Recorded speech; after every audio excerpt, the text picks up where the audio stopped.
Morning, everyone. Good morning. Good morning. I hope everybody's enjoying this rainy day in New Jersey, but good to be here. I want to thank the Plainfield Public Library and the Drake House Museum for having me, and I really am excited to tell you about our new, relatively new Hereditary Society that is, gaining more and more interest. A lot of people are starting to really get interested in this organization for a lot of the things that are happening. I think a lot of you are aware of the California task force that was studying reparations. And they kind of started a movement, if you will, talking about hereditary lines. So they're talking about only certain people who have direct connections to someone who was actually enslaved in the United States being eligible for certain types of reparative justice movements. So so this organization is very timely in terms of people now looking at their lineage and trying to make connections, not only for this reparative initiatives that are going on, just to know who you are. And so, so I'm going to get into this organization or get into this presentation, and I'll tell you more about it and tell you about why I started the organization. And so let me just get started with it, and then I'll sprinkle it in a little bit of information as I go. So let's get started. Let's see here. Okay. So the way I've laid it out is I'm going to talk about what is Sons and Daughters of the United States Middle Passage, why the organization was started. I'm going to talk about the application. I'm going to tell you about starting the process and how to identify enslavement in your lineage. I'm going to also talk about completing the application. We have a new application that's 100% online now. We're kind of moving more in that direction. So you guys are the first ones to hear some more detail about how to use that application. And then I'm going to talk about a little bit about our process. So some people are curious about, what's going to happen to my data once I put it online or not, well, apply. And then we'll open it up for Q&A. All right, so Sons and Daughters is a lineage society. It's just like the Daughters of the American Revolution. I'm also a member of that organization. There is an interesting story that how Sons and Daughters got started through Daughters of the American Revolution. I have to say it made a big difference. I will tell you this part, just a little bit, that I was not aware of the Daughters of American Revolution, but I wanted to start Sons and Daughters. And then I found out about the DAR, and I went down there to find out about how their organization is set up, because I wanted to do the same thing for Sons and Daughters. Then a very, very long story short, when I went down there, I found out I could join it. And I'm like, wow, okay, so I joined it. And I used that information to help me set up Sons and Daughters. So that's a whole story. Call me back sometime, I'll tell you about it. But in order to get into this organization, it's like any other lineage society, you have to connect yourself to an ancestor that did whatever the organization is about. And our particular organization is about U.S. chattel slavery. And we're interested in and people who can connect themselves to an enslaved person who was enslaved during the United States.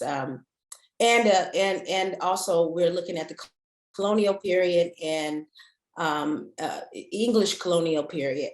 So you can go back. And there's another organization that just started too. I'm gonna have to tell Sarah about them so they can come on in and tell you about. This is another organization that started, is focusing on a specific period of African Americans. But anyway, so it is a 501c3. It was started in 2013. We incorporated in DC, Washington, DC, and we took our first application in 2016. Our mission is to connect ourselves to our enslaved ancestors and to each other through our genealogical research. It also is to commemorate the memory of our enslaved ancestors and to educate others about American chattel slavery and its impact on society today. Our objectives are, to promote this connection between enslaved people of African descent to their descendants, and to educate people about Africans that were forcibly brought to the United States and the colonies. So we want to help with that. We want to proclaim the individual attributes necessary that they needed to survive the horrors of American slavery. And we want to cherish these bonds that we have among the members of sons and daughters. I'll tell you more about that later. And we want to help protect and preserve the materials necessary for this complete history. So if we get to the point where we get a lot of money, we want to help make sure that we play our part in making sure that this history is never, ever forgotten. So why was it started? Well, one day I was presenting to a group of people at Rider University, and I mentioned to them that I was a descendant of an enslaved person, and because I was kind of telling my story. And I have a Ph.D. in accounting, and I was kind of going on and talking about that. And when I mentioned that, it was like the energy in the room kind of changed. And it was more of people not really making these connections, and even myself making a connection between who I am today and slavery, and how that played a part in who I am today. And then and how it's really at the backdrop of every single thing that we experience here in the United States. And so I wanted to help start this organization so that we would never, ever forget what happened to those people. There's an estimate of 10 million people who were enslaved in this country. If you take all of them, they're, the first initial ones that came over here and the ones that came over prior to the end of the transatlantic slave, they stopped accepting enslaved people from other countries in the United States. So if you count them, and then their children, all the way up until the end of slavery, they estimate it could be somewhere around 10 million people. And it's just not talked about in school. It's just not talked about in our textbooks. And it's like it never happened, and we can't get to it. We need to make sure that they're never, ever forgotten, because this country would not be what it is today without enslaving 10 million people, so we can't forget about that. And so who better to do that? And to make sure that we never forget this, and we dig up this history. And then we're also, one of the things that's amazing is that this history it's in plain sight, and it just needs to be dug out of people's, and when people do their lineage, and when they look into their background and they see these stories of enslaved people, who's going to do that work to identify the names of all of these people, and which is my dream. I'm probably not going to live long enough to see it, but I want to identify all 10 million of those people. So who's going to do that work? Nobody's more driven than the descendants. So that's basically why. And we want to make sure that, people learn about this history. That it would never, ever happen again. If it happened once, it probably happened a million times before, and it may happen in the future.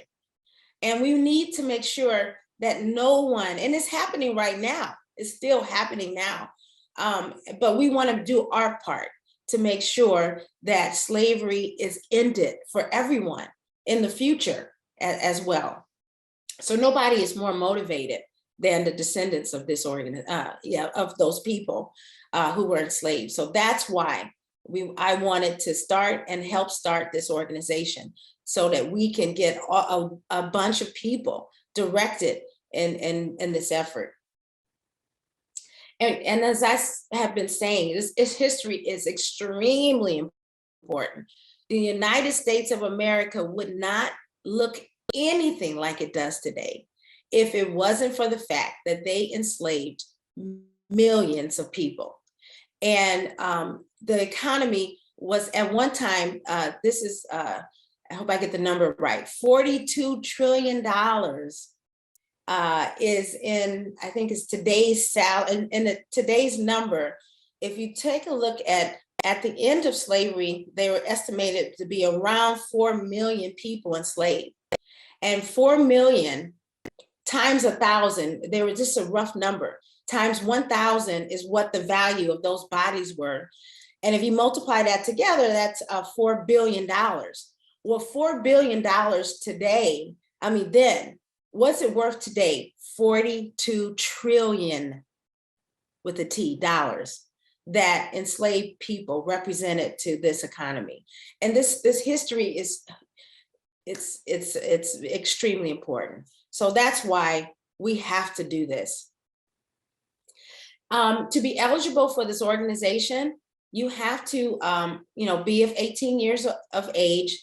And although we are working on a children's division of this organization, who can prove the lineal descent, direct lineal descent, not an uncle or cousin, direct lineal descent of a man, woman, or child of African descent who was forced into slavery in the United States, including the colonial days prior to the end of slavery, as marked by the 13th Amendment. And I have to be sure to say as marked by that, because slavery continues, and a lot of people don't realize that the 13th Amendment still allows for slavery, and it's very specific, and that is if you are incarcerated.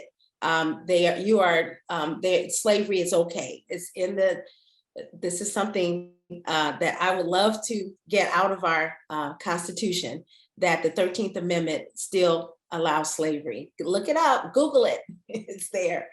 And it's effective 1865 and signing of the Indian Treaty. So a lot of people don't know that the Native Americans or the Indians also enslaved people, and their treaty ended slavery in 1866. So if you can identify any person that was enslaved during this period, and it was a lot of people, you can join this organization. Our application fee is very minimal. It's only $65 and an annual dues of $25. So why would you want to join it? What do we do? So we educate other people. We're connecting the descendants. If someone needs us, we're trying to develop a network so we can all get in touch with each other. If you need certain things,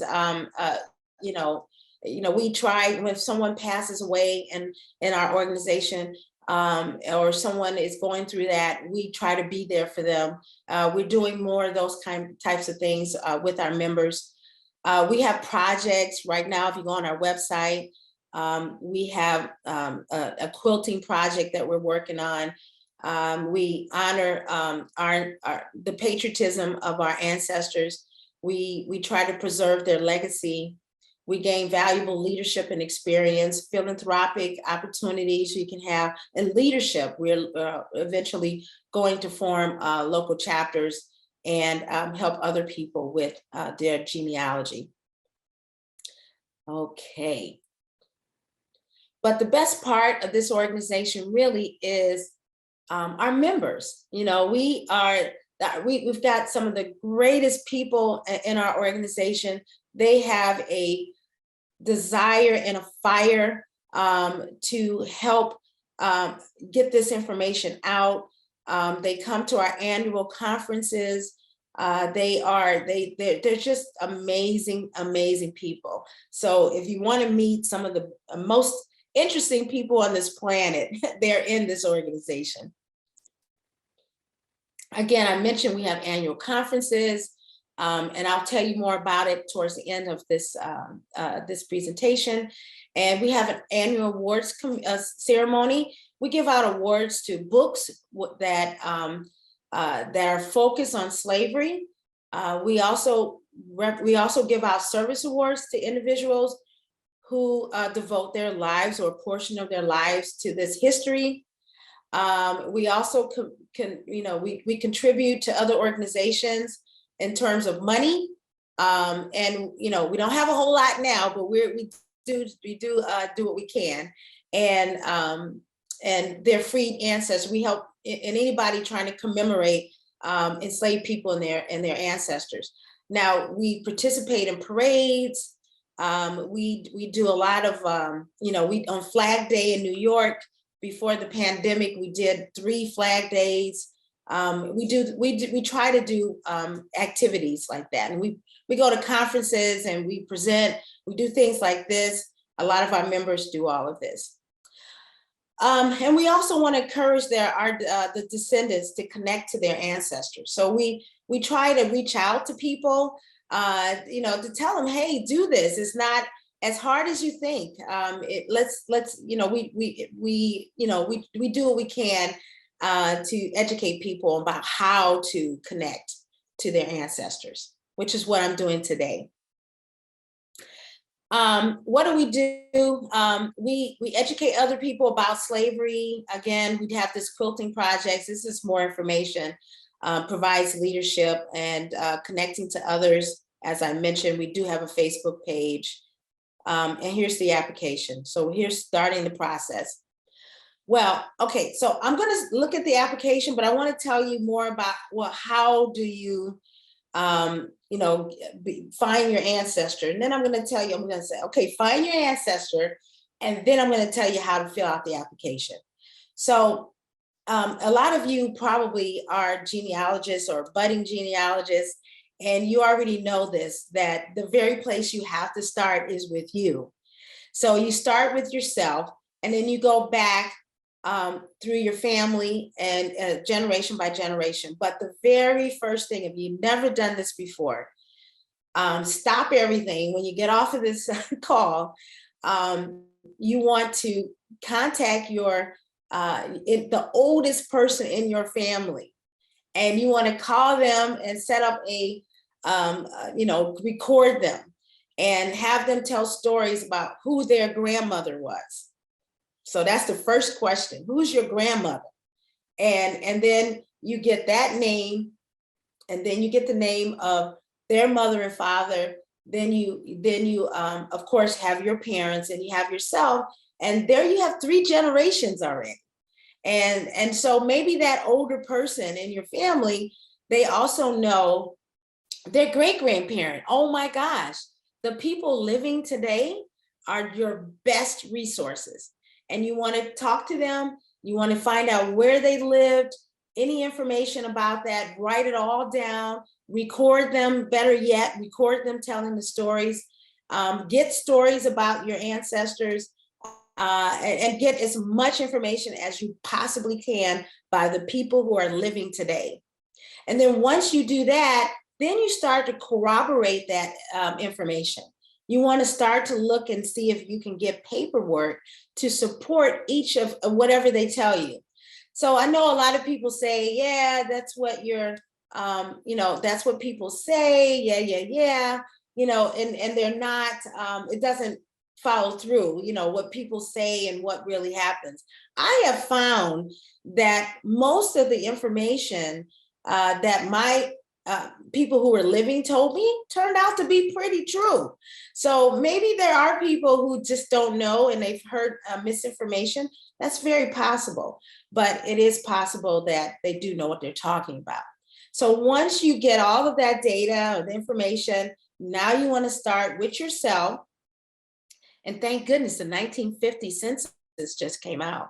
So you want to find yourself, you want to get your birth certificate, all your information, and then again, go back generation by generation. And I'll talk more about that as we go on here. You want to get vital records, you want to get all that. You can also get information, military records, if you're family worked. Military records are awesome, by the way. My father was a Montford Point Marines, which I did not know until I got his medical records and military records. And when I got it, I saw that he was a Montford Point Marine. I'm like, oh my goodness. And if you don't know what that is the first Marine Corps that was specifically for, it was segregated. And it was for African-American men. And my father was a part of that. So I'm just very proud of that. So anyway, you want to get all of that information. You never know what you find out. Social Security information. And eventually you're going to go back. You're going to get so far that you're going to have to go back to that ancestral home. And that place where that, wherever it is, Georgia, whatever, you're going to have to go back to those courthouses and get information. A lot of things are online, but a lot of things are not. You want to get a pedigree chart and start working on that. You want to start getting your name is going to be that #1 spot, and then your parents, and then the number 2 and 3. And this is very basic. I'm not sure who is watching this, but then you're going to go to that, you want to fill those out as far as you can, making sure that you get as much information about the place of birth, the date of birth, and the place of marriage, and where they died, the date they died. All of that information is crucial, especially if you want to join any hereditary society. You want to, another basic is a family group sheet. So I'm going to go back. I think I might be able to. I hate trying to, wrong way. I mess up every time. Okay, there you go. So for a family group sheet, so number 2 and 3 is a family. And so if you think about your parents, so think about your parents when we go there. So this is the family group sheet. For every mother, father group, you want to do a family group sheet. And on the group sheets, they will tell you, you can put information about the parents and their children on these group sheets. So you want to do that for each one. Why? This is extremely important, you all, especially if you're trying to you really want to be meticulous, because maybe you have the mother and the father, or maybe you don't have the mother and father. Maybe you just know the sisters. So maybe you find a sister's death certificate, and then you find the sister's death certificate. Now you got your mother, the mother and the father. But if you don't know that person is a sister, then you can't look for that information. So you want to get the whole family, and you want to record that information on these family group sheets. And that, by the way, these documents will be available if you need them. They're on a site, and I'll tell you more about that too. So you want to do that for each group, going back as far as you can. So once you get all of this data together, and you've gotten all the way back to 1865, before that, people were born in that time. Now you want to start looking and to see if you can identify, once you finish your pedigree chart, let's identify enslaved ancestors. By the way, you can put all of this information on Ancestry.com. Those are items, those software or places, FamilySearch.org. It's a free site. You can start putting that information, and they also can help you attach documents and get dates, which is everything that you need, because you have to document all of that information. So once you've gotten all that, and now you can look back and say, okay, which one of my ancestors were most likely enslaved? All right, so you want to look at an ancestor that was born before December 31st, 1865. And then once you find that ancestor, then you want to know the history of slavery in that state. So if you found an ancestor like my ancestors, I have some from Alabama, I have some from Georgia. I'm going to pick one that I have from Alabama. I found out that Alabama had a law that basically kicked out any free people.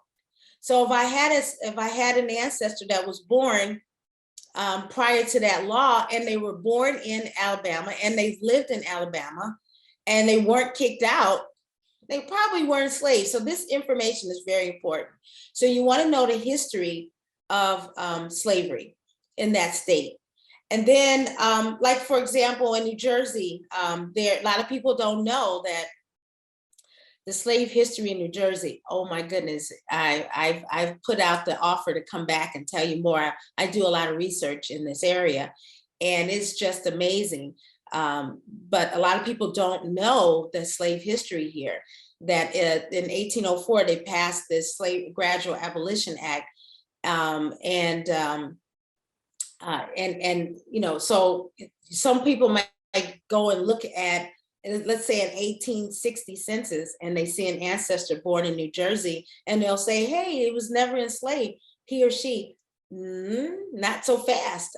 If they were born before 1804, actually, even after that, I could go on that one, but you got to know the history. I don't want to take up the time on this one, but if you're not sure about that history, please take a look at the 1804 census, because even if they were born after that, they were enslaved by an indentured servitude, which counts, you know, we say it, you say tomato, you say tomato. Indentured servitude is essentially the same as slavery, because your freedom was limited. So anyway, if you look at the 1804, you'll see that 21 years old for a female and 25-year-old, you're indentured. And that history is just horrible history that I unfortunately don't have time to go into, but I would love to talk to anybody about it. You can send me an email. I'll tell you even more information. Anyway, you want to know the history of slavery in that state. It's very important. Also, family stories, again, those are all important. They really help you. Sometimes people tell stories about their ancestor that was enslaved. They'll tell you, oh, you know, great granddad's so-and-so grew up on this plantation. He was enslaved here, and you know, those stories are very helpful. They give you a lot of clues. Well, there are a lot of accepted evidence that you can use. There's a whole lot of evidence out there and people say that you can't document slavery. No, they're so wrong. They're so wrong. There's so many sources out there that you can use. It's not difficult. It's not the easiest thing, but it's nowhere near as difficult as people make it out to be. Excuse me. So the primary sources, you know, these are, I'm just letting you know what the different types of evidence are. Just a little textbook. Primary sources are, you know, were created near the event. You know, examples would be, excuse me, the birth, death, and marriage certificates. So you would get newspaper articles. They were all of this information was created near, these are primary sources. We can also use secondary sources. They were created after the event. So history books, letters, interviews, all of these items are great evidence that are out there. Now, I'd like to talk about this technique that that I think is Elizabeth Shown Mills came up with, FAN, but I add an S and I say fans, because it's in the F stands for friends, associates, neighbors, and slaveholders. That's the S for me. It's a technique that looks at the association of your ancestor and see who's around that person, okay? And so you're looking for, like, if you find an ancestor on an 1870 census, you want to look to see, you want to go a few pages before the census and a few pages after to see who's associated, where did they live, who was around them at that particular time when they were on the census. And a lot of times you'll go back to the 1860 census, 1870 census, which is where the first, it's the first time enslaved people were enumerated on the non-slave census records. So you want to go back to the 1860 and you want to look a couple pages before, a couple pages after, and or maybe even a few entries. Yeah, you want to just write all those people's names down, because you never know how they're connected to those individuals. It's very often you can find, and I'll tell you some situations here where you'll see an enslaved, an ancestor was born before 1865. They're enumerated on the 1870 census, and they're living right next to a person who identifies as white. And there might be right in the next household. Well, that is a huge clue that that person was probably enslaved by that person they're living next to. And so you can write that name down, and you can find out what the connections to those individuals. Other ways, military pension files. Oh my goodness, they are so important. If you're fortunate enough to have an ancestor who fought for the Civil War, you can go back and get those military pensions, and they are so full of information. And remember, I told you earlier that enslaved people, that the Indians enslaved people. The Indians were way into genealogy before any of us, I tell you. They have these Dawes cards. Oh my goodness, talk about a wealth of information. The Dawes cards is where they list their families, like a family group sheet. And they'll list, everybody in the family, who were they descended upon from, because that information is essential. Because you are, if you're if you're a member of the tribe, you have to show lineal descent. So that's what I'm saying. They were genealogists way before we were. A lot of us were even thinking about it.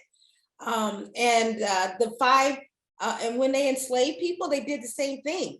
So they would list the enslaved person. They would even put down who owned them, and they would, and because they kept records, because they knew that they were also entitled to some of the membership, being a part of the tribe.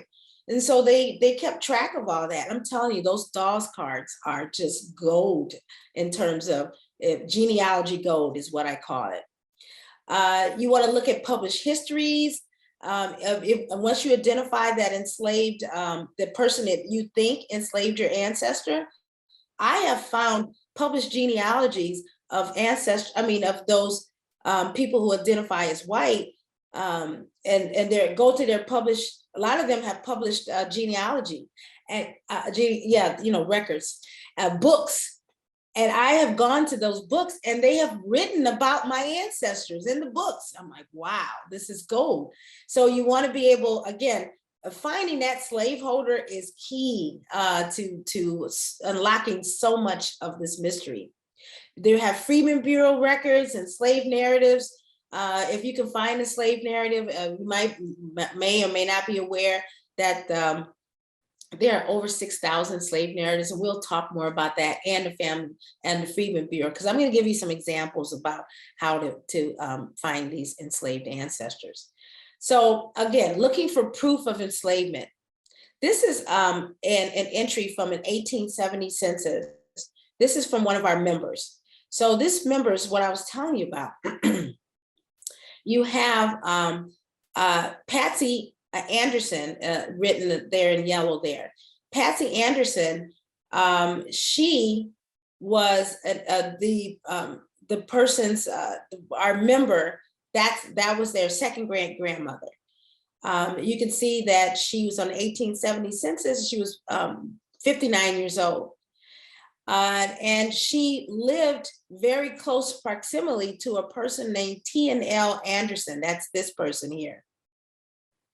And he identified as white. So, and he was a farmer. That's another, like, okay, this is, putting all the pieces together. He's a farmer. $15,000 is what his estate was worth. And this is in 1870, even after slavery, he still had a very significant estate. So most likely, look at the proximity here, most likely using that fence technique, you can see that Patsy, and it turns out this is her son, And all of these people here were, well, not all of them. Louisa probably was enslaved because of the age, 31, 1870, she was 31. He was 28 and she's 59. And so you can go back. This is Mississippi. We got to learn the history of Mississippi. Patsy was born in Virginia. So she came down. This is also showing that Patsy came down from the first, they call it Great Migration. The first Great Migration was when enslaved people in the North were sold down South. And Patsy was sold down to the greater South, or she came down with the Anderson. We found out later that she came down with the Andersons from Virginia. So you can kind of see how this is working. So once we, this particular member, once they decided, they found out who that T&L Anderson was, they did the family tree. So they did the family tree of this ancestor, of this person's ancestry. And they, of course, they identify as white, and they were able to go back and find wills associated with these individuals. And they found a will of T&L Anderson's father, John B. Anderson. And they found the will, and there's Patsy located on the will. And so they were able to find this information by locating that ancestor. And she's listed at 350. Now, I want to stop here and just to let you know, for people who have not done this work, when you find your ancestor listed on inventory, just above hogs and furniture, and valued at a dollar amount, I cannot explain to you, I can't even describe what that feels like to see a relative relegated to property with a dollar amount. I mean, it's jarring. You go through a range of emotions, from surprise. I mean, first it's a weird thing because I'm like, oh, I found her. I found her. And so you get this like, okay, great, I found her. But then you get this, what? A human being listed as property? And for $350? Really? What kind of sick people did this to folks? And then, you do that, you get this anger, and it is a sickness that people would do that to another human being. And it's definitely a sickness. So I won't dwell on it, but I just want the folks who have never made this connection to know that it is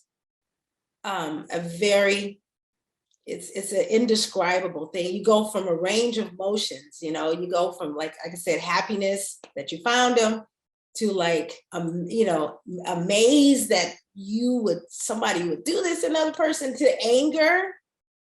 And then you realize that there's no justice. There's never been justice for Patsy and her relatives and the 10 million.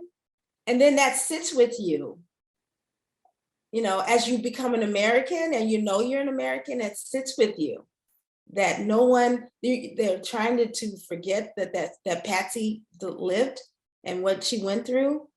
And we don't want to talk about it. And we never have any justice.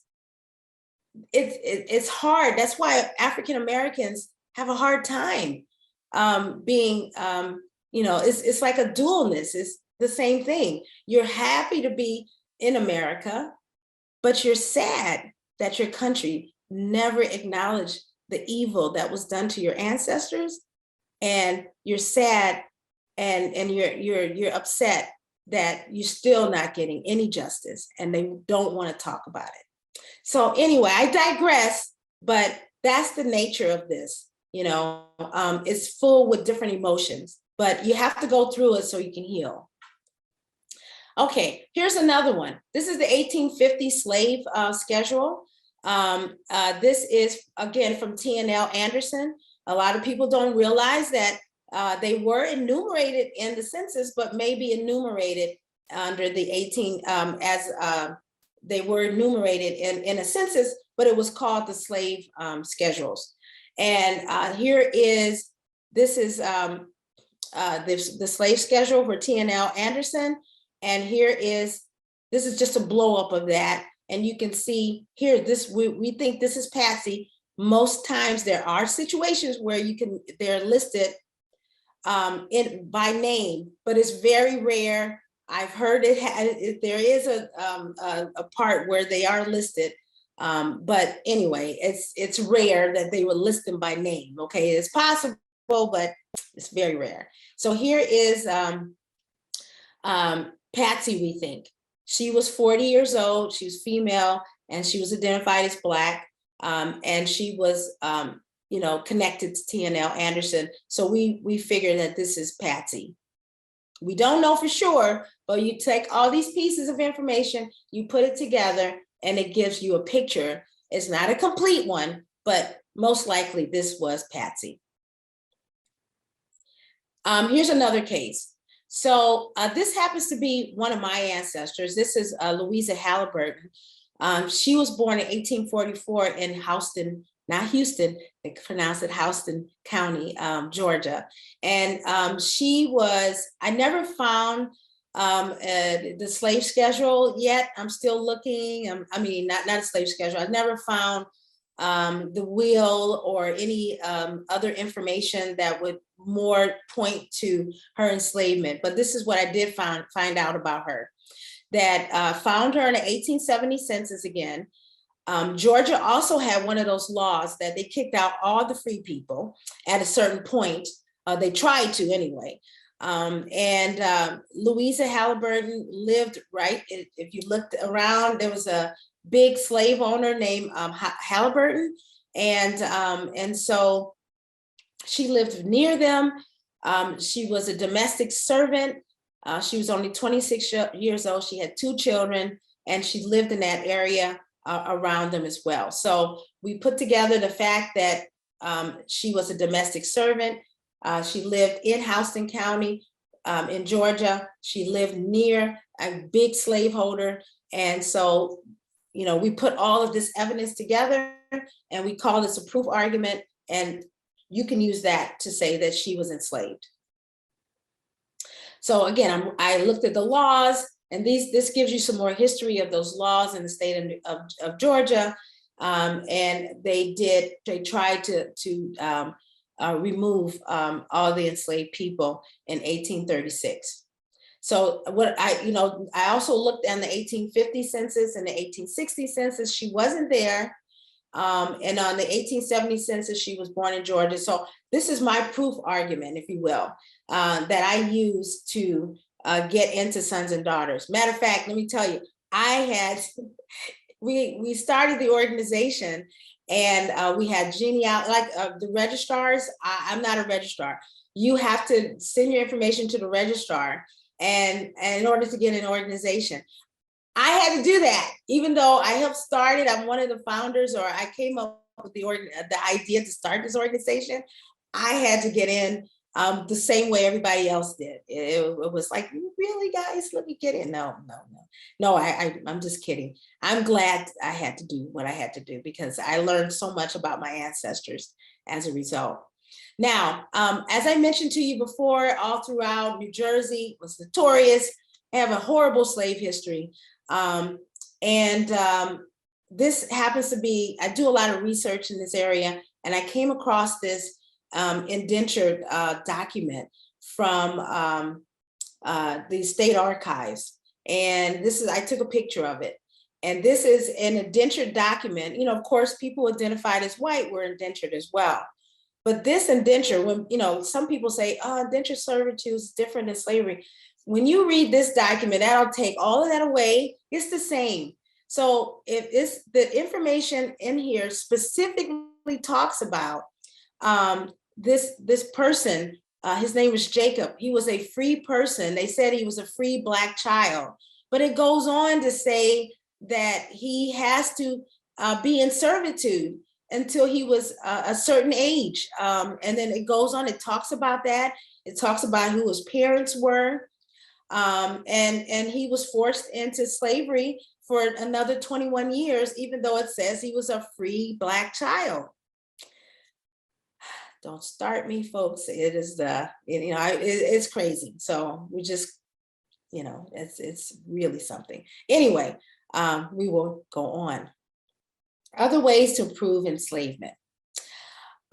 Here is the Freeman Bureau. Oh my goodness, the Freeman Bureau is such a great resource.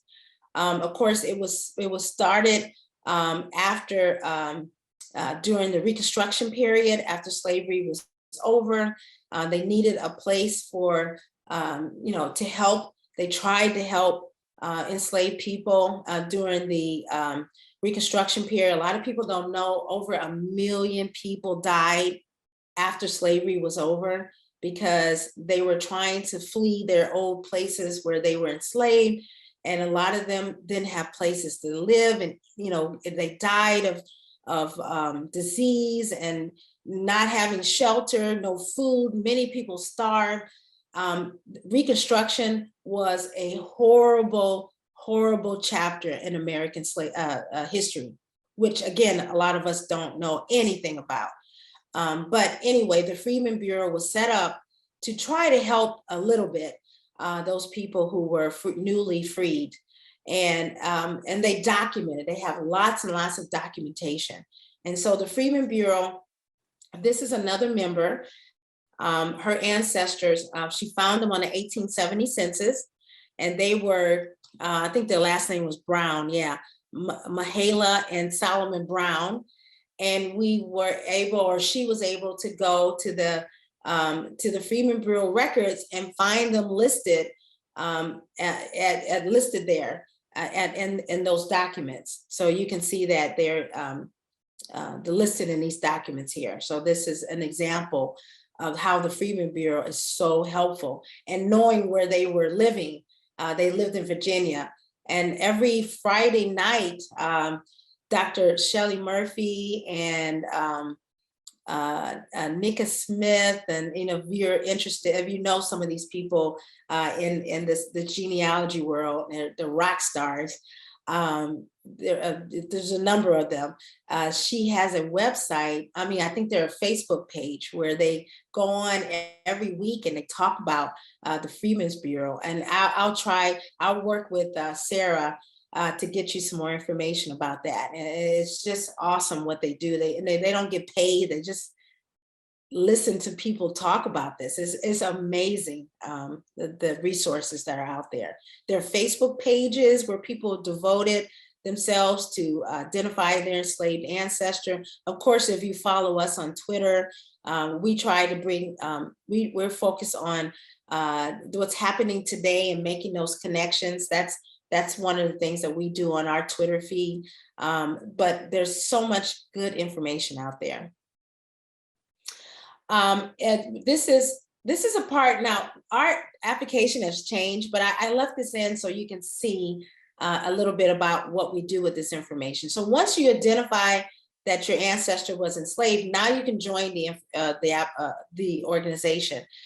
And this is the part of the application where you can put down the enslavement information. So remember on the previous slide with the Solomon Brown. So if you look at this, you can see the details that we want to know. We want to know where your ancestor was enslaved. And even if you don't know the slaveholder's name, that's okay. You can estimate the dates of enslavement and the place where they were enslaved. And then you have to give us some documented history or documentation to support that person was enslaved. Everything must be documented. And here's some information too about where the discovery of Freeman, there's a lot of places where there are a lot of places where you can go. Now, a lot of people don't know that there are over 6,000 published slave narratives. These slave narratives are gut-wrenching. To hear what these people endured is just amazing. It's no wonder why our country wants to gloss over this history. It's definitely something that cannot be proud of. But what we can be proud of is that we made some changes. Have we come all the way? No, but we are making some changes. But we can't be too proud of even that, because I always say, if you had I talk about people, saying, hey, we are making changes and we done this and we freed the enslaved people, but what I like to say is that, things are getting better. People say things are getting better. Yeah, they're getting better, but it's like this. If you have a wife who's being beaten by her husband every day for 7 days a week, and then her husband says, you know what, I'm going to give you a break on the weekends. I'm not going to beat you. Does the wife go, yay, I'm not going to get beat. This is a great situation? No, the beating has to stop completely, right? That's what the beating has to stop. And so you don't get happy until all of it's done. And so we're not going to get happy about that, but we do want to acknowledge that this country is making some progress, but it has a long way to go. But if you read this, and so back to that, it's what I'm a little bit of digression here, but the point is that this history is gut-wrenching, and it's no wonder why people want to gloss over it, because you don't want to see what was done to these people. And you can read about them in the slave narratives, and those slave narratives are powerful. We have one of our members is Janice Gilliard. She had, this is one of her ancestors' slave narrative, and it's just a treasure that she was able to find this slave narrative to talk about what her ancestor went through. There's lots and lots of evidence. There's tax records, land deeds, slave narratives, family histories, Bible entries you can look at, Civil War claims, dolls, like I mentioned, Indian records, indentured servant. I mean, there's so much information, bills of sale, books, all of that information is out there. Lots and lots and lots of information. Okay, so now we're going to get into completing the application. So how do you eat an elephant? They say one bite at a time. But if you're trying to join a a hereditary organization, it's one generation at a time. If you try to look at, maybe this ancestor is 5 generations away, and you think about that, oh my gosh, this is so much work. And you can say that, but if you just take one little piece at a time, believe it or not, you will get there, and it's not as overwhelming as it could be if you think about it. So that's my tip for you, is one generation at a time. So this is what I suggest people do. You want to get 10 file folders, and on the first folder, you're going to put information about your enslaved ancestor. So you're going to get that. You're going to get the will. If you have the will, you're going to get the slave law. You want to get that excerpt from the slave law. You want to get that. You want to get any information about where they were enslaved. You want to get that census where you see them identified. You want to also get that census that also identifies where that enslaved ancestor, in the FANS technique. And if you use that, that person who identifies as white, that you think is a slaveholder, you want to gather all of that information first, put that in a folder. Then on the second folder, you want to start getting information about yourself. Every date and time, date, place has to be supported. So you want to get your birth certificate. And your birth certificate has where you were born, the date you were born. It has your mother and father on it, and because you also want to get those connections to the next, generation. So if your birth certificate has your name, your mother and father on it, so that connects you to the next generation. So you have your mother and father, so you want to get a copy of your birth certificate, put that in there. You want to get a copy of your marriage certificate if you're married. because then it also shows your connection to your husband, which is also put on that information. If you divorced, you want to also put that information in there. And again, we can redact certain information. You don't have to, like, if you, so something with your Social Security on it, or you can also redact, because all we need to see is just connections. So you want to put all of that information in your folder. Then you go to your parents, the same thing. You want to get, if they died, you want to get something that will show the date of death and where they died. So a death certificate would be in there. You would have their birth certificates. You would have all of that, their marriage certificate, all of that in the folder. And then you want to go to your grandparents and do the same thing. And you want to go to their parents and do the same thing, generation by generation by generation. So you want to put all of that together in your folders.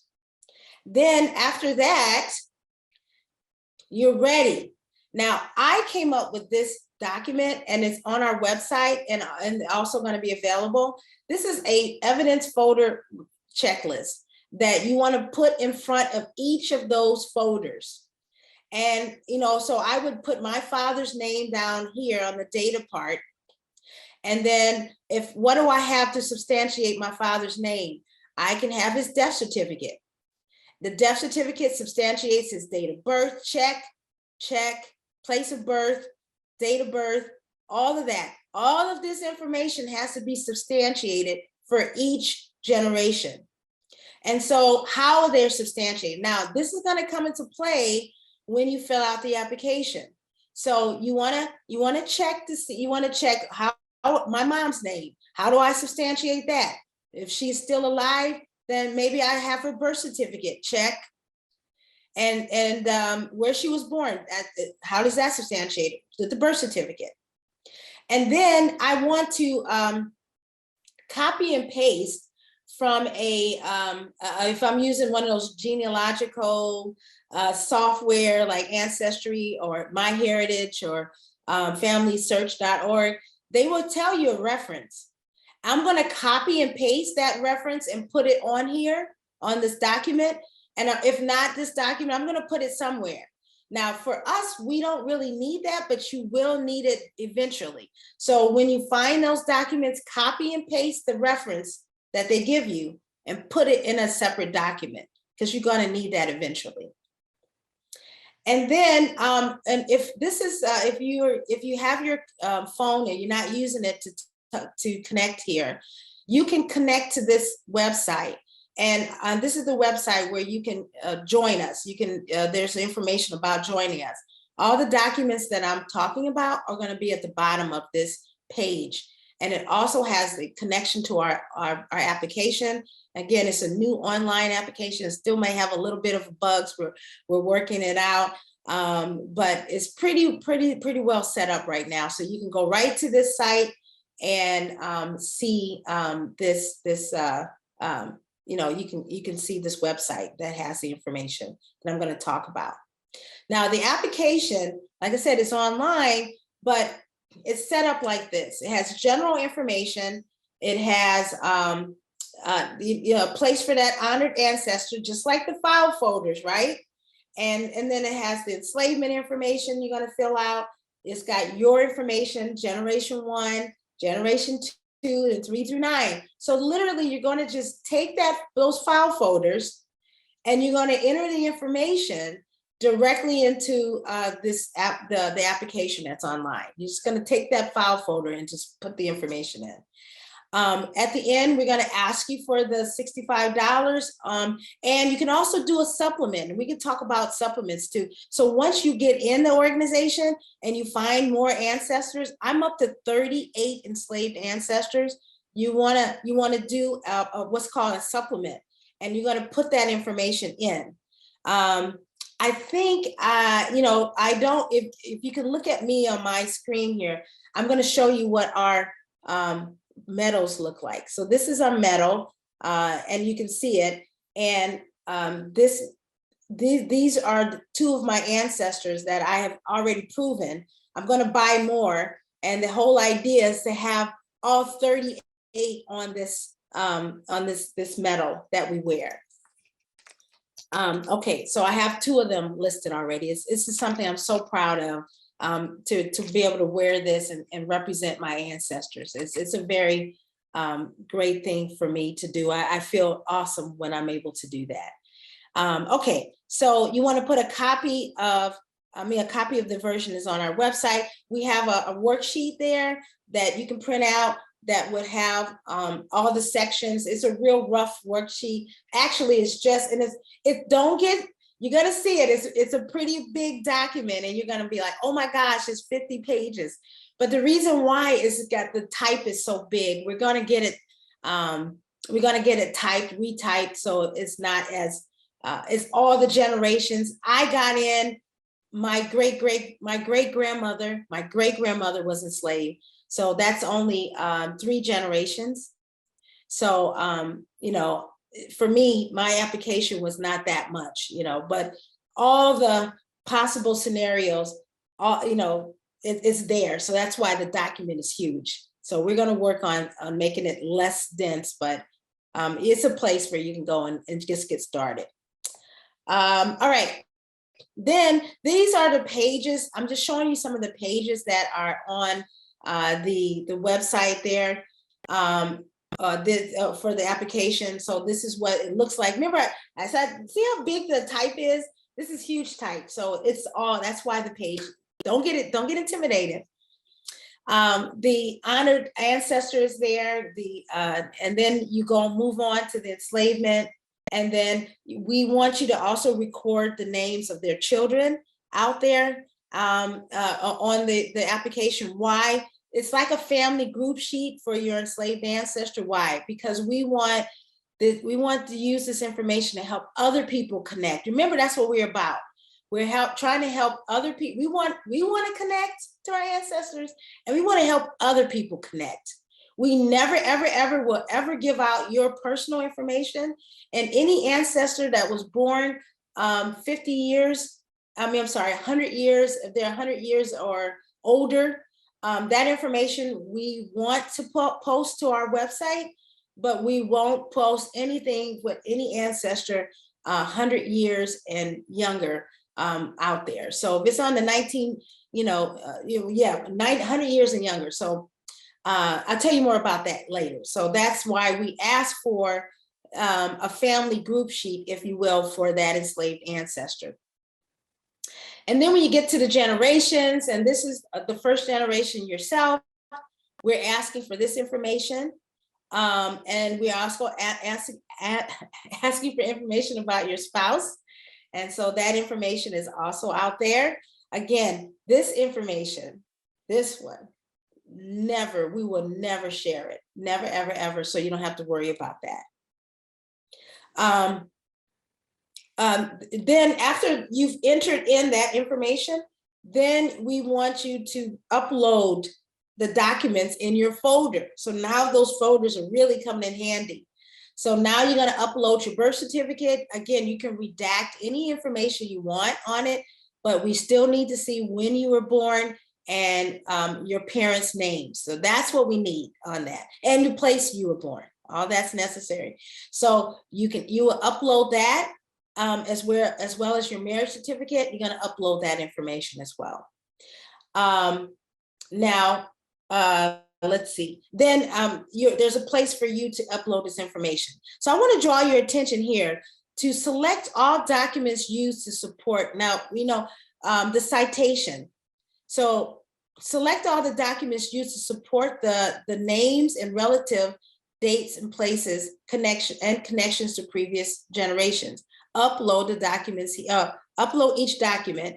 But then we ask you to list the documents. I think this is here. Yeah, up here. We're going to ask you to list, it's here. Sorry. Select all documents. So this is a drop-down menu. And once you click that, you're going to see this. You're going to see a list of documents. So remember, we talked about the first generation. So let's say it's me, and I have to document my date of birth. So I'm going to put in my birth certificate. So I'm going to click birth certificate is in generation 1. I'm married. So I'm going to click marriage certificate. That's in generation number 1. So I'm going to click birth certificate, marriage certificate. I'm going to click any other information that I have to support the days and times, the places, the dates and places where I was born, when I was married, and I'm not dead, thank God. So that does not apply.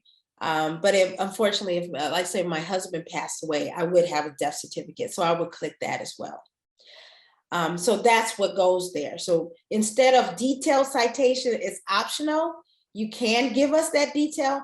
It would be great if you did, because again, we're going to be using information that's going to help other people in the future connect to folks. So it would be great if you gave us detail, but you don't have to. All you have to do is just click, and that's all you have to do. Because sometimes the document reference place was a holdup for people, and we tried to simplify it by doing it this way. Detail, if you are going to give us detailed citations, this is a citation model that you can use. You can use that. So let's say, for example, you're going to give a birth certificate. This just helps you. So you would put BC here for birth certificate, and you put the name, and you put Evelyn McDowell, and then the source. Where did I get it from? I got it from the courthouse, so I would put it here. And then this would be the citation that I could copy and paste and put it in this optional area. So this just gives you some ideas of what those citation models would look like. Again, that's on our website. Now, a lot of times you're not going to be able to find the will. You're not going to be able to find, a bill of sale, a document, some document that I call it the smoking gun document that shows you exactly who enslaved them, when, where, all the details. You might not be able to find that, but what you can find is what I told you before, this proof argument, getting all of this information. So here it is. This is a proof argument put together by our registrar. This is one that's specifically for sons and daughters. You can put it together, and this shows you how to do that. Again, that information is on our website. So, so this is just compiling the information to say, okay, I don't have the smoking gun, but here's my evidence. This is why I think this is what it is. Now, you can use the proof argument for a lot of things. So let's say, for example, even your grandmother, you're not sure who your grandfather was. And I don't have anything to link my mother to her father, but I know who he is. And so I got an obituary that says her name. I've got, a family Bible. I've got all of this information that points to so-and-so being her father.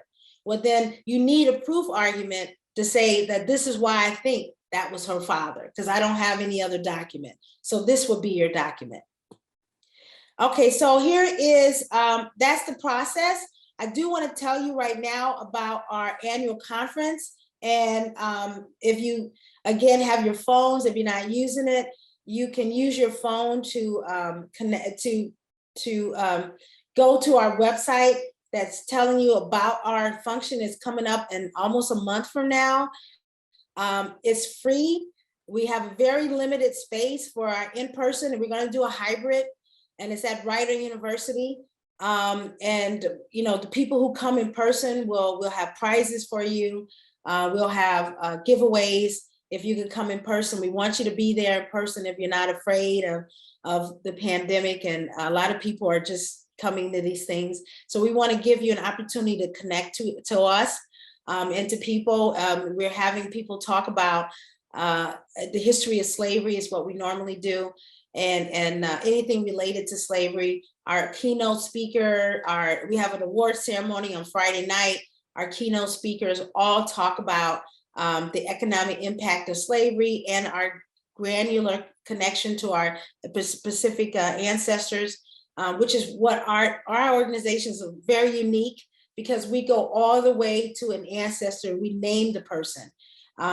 A lot of places talk about slavery and whatever, but they are talking about it on a very global point of view. Ours is very focused on that individual.